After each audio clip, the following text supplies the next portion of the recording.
ப்ரான்ல ஊறுகாவா? Non veg பிக்கிளில் ரொம்ப டேஸ்ட்டாக இருக்கிற பிக்கிள் அப்படின்னா அது ப்ரான் பிக்கிள் தான். ப்ரைஸ் என்ன அப்படின்னு பார்த்தீங்கன்னா 250 கிராம் வந்து 449 வருது அண்ட் 200 கிராம் வந்து பார்த்தீங்கன்னா 380 வருது அண்ட் ஃப்ரீ ஷிப்பிங். நம்ம ப்ரான் பிக்கிளில் எப்படி பண்ணுறோம் அப்படிங்கிறத இந்த வீடியோ ஃபுல்லாக பாருங்கள். அண்ட் இது பார்த்தீங்கன்னா முழுக்க ஹோம்மேடு ப்ராடக்ட் தான். ஸோ நம்ம ஊர் பார்த்தீங்கன்னா கன்னியாகுமரினாலே ஃபிஷ்ஷுக்கு ரொம்ப ஃபேமஸான ஊருங்க. ஸோ நாங்கள் காலையிலே ஹார்பருக்கு போயிட்டு ஃப்ரெஷ்ஷான நல்ல குவாலிட்டி ப்ரானை பார்த்து வாங்குவோம்.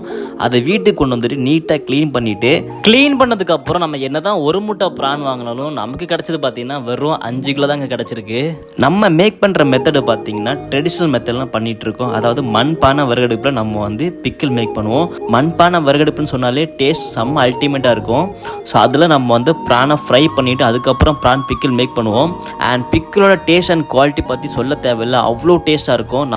நம்மக்கிட்ட மோஸ்ட்லி செல்லிங் ப்ராடக்ட் அப்படின்னா அது ப்ரான் பிக்கிள் தான். ஸோ கஸ்டமரோட ஃபீட்பேக் என்ன அப்படிங்கிற நான் இப்போ காட்டுறேன் பாருங்க. உங்களுக்கு ரொம்ப நல்லா இருக்கு, சூப்பரா இருக்கு, பையனுக்கும் பிடிச்சிருக்குது. Thank you very much. டேஸ்ட்லயும் சரி பீஸ்லயும் சரி எல்லாம் நல்லா இருக்கு. பீஸும் நிறைய தான் இருக்கு. நம்ம ஹைலைட்ஸ்ல கூட நிறைய ஃபீட்பேக் இருக்கு, செக் பண்ணி பாருங்க. நம்ம கிட்ட பாத்தீங்கன்னா சிக்கன் பிக்கிள் இருக்கு, பிரான் பிக்கிள் இருக்கு, நெத்திலி பிக்கிள் இருக்கு அண்ட் டூனா ஃபிஷ் பிக்கிள் இருக்கு. 4 பிக்கிளுமே இருக்கு. உங்களுக்கு எது வேணுமோ ட்ரை பண்ணி பாருங்க.